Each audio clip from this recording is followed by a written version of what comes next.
বিশ্ব ইজতেমা এই নামটি শুনলেই চোখের সামনে ভেসে ওঠে লাখো লাখো মুসল্লির এক অসাধারণ সমাবেশের ছবি। টঙ্গীর তুরাগ নদীর তীরে প্রতি বছর এই মহাসম্মেলন অনুষ্ঠিত হয়, যা বিশ্বের দ্বিতীয় বৃহত্তম মুসলিম সমাবেশ হিসেবে পরিচিত। কিন্তু কিভাবে শুরু হয়েছিল এই বিশ্ব ইজতেমা, কারা এর আয়োজক, আর এই সমাবেশের মধ্যে লুকিয়ে থাকা বিতর্ক ও সংঘাতের গল্পই বাকি।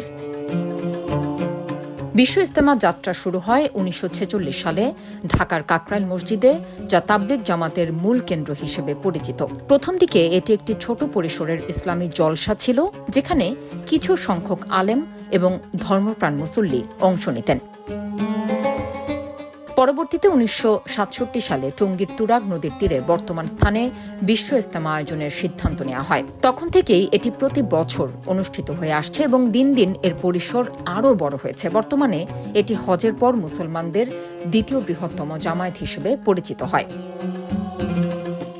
বিশ্ব ইজতেমা আয়োজনের কয়েক মাস আগে থেকেই তাবলিগ জামাতের সদস্যরা প্রস্তুতি শুরু করেন। মাঠে তাঁবু স্থাপন, অজুখানা ও শৌচাগার নির্মাণ, রান্নার জন্য বিশাল রান্নাঘর তৈরি এবং নিরাপত্তার ব্যবস্থা সবই করেন তারা। সরকারি সংস্থাগুলো এই আয়োজনে সহযোগিতা করে, বিশেষ করে পুলিশ, র্যাব এবং সেনাবাহিনীর নিরাপত্তা নিশ্চিত করতে গুরুত্বপূর্ণ ভূমিকা পালন করে।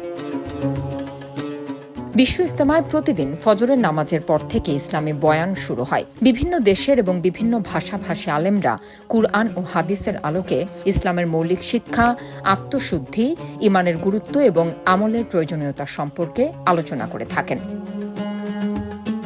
ইজতেমার শেষ দিন আখেরি মোনাজাত অনুষ্ঠিত হয়, যেখানে লাখো মুসল্লি আল্লাহর দরবারে হাত তুলে দোয়া করেন। বিশ্ব ইজতেমায় প্রতি বছর বাংলাদেশ সহ বিশ্বের প্রায় ৫০টিরও বেশি দেশ থেকে মুসল্লিরা অংশগ্রহণ করেন। সাধারণত ৩০ থেকে ৪০ লাখ মুসলমান এখানে সমবেত হন, যা এটিকে বিশ্বের দ্বিতীয় বৃহৎ ধর্মীয় জামায়াত হিসেবে পরিচিতি এনে দিয়েছে। বিদেশি মুসল্লিদের জন্য আলাদা তাঁবুর ব্যবস্থা করা হয়, যাতে তারা স্বাচ্ছন্দ্যে ইবাদত করতে পারেন। তাদের জন্য থাকে আলাদা রান্নার ব্যবস্থাও। বিশ্ব ইজতেমায় তাবলিগ জামাতের শীর্ষস্থানীয় আলেম ও মুরব্বীরা বয়ান করেন। সাধারণত তাদের মধ্যে বাংলাদেশের কাকরাইল মসজিদের শীর্ষস্থানীয় আলেমরা, ভারতের নিজামুদ্দিন মার্কাজের মুরব্বীরা এবং পাকিস্তান ও মধ্যপ্রাচ্যের শীর্ষস্থানীয় ইসলামী চিন্তাবিদরা থাকেন। বয়ানে আত্মশুদ্ধি, ইসলামী আদর্শ মেনে চলা, নামাজের গুরুত্ব, দাওয়াতি কাজের গুরুত্ব ইত্যাদি বিষয় নিয়ে আলোচনা করা হয়।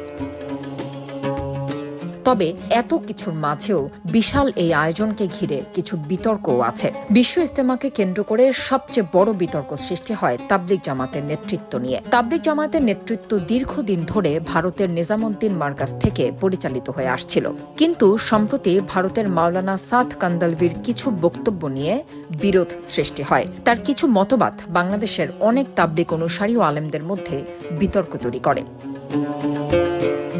এক পক্ষ মাওলানা সাদকে অনুসরণ করতে চায়, তারাই মূলত সাদপন্থী নামে পরিচিত, এবং অন্য পক্ষ মাওলানা জুবায়েরের নেতৃত্ব মেনে চলে, যারা জুবায়েরপন্থী নামে পরিচিত।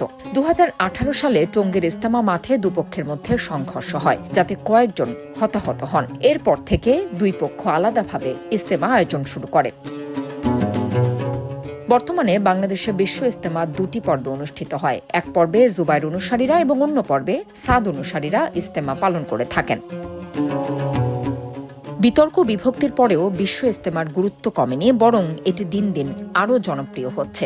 লাখো মুসলমান এখানে এসে ইসলামী শিক্ষার আলোয় নিজেদের জীবনকে আলোকিত করেন। বিশ্ব ইজতেমা কেবল একটি সম্মেলন নয়, বরং এটি মুসলমানদের ঈমান দৃঢ় করার একটি গুরুত্বপূর্ণ মাধ্যম।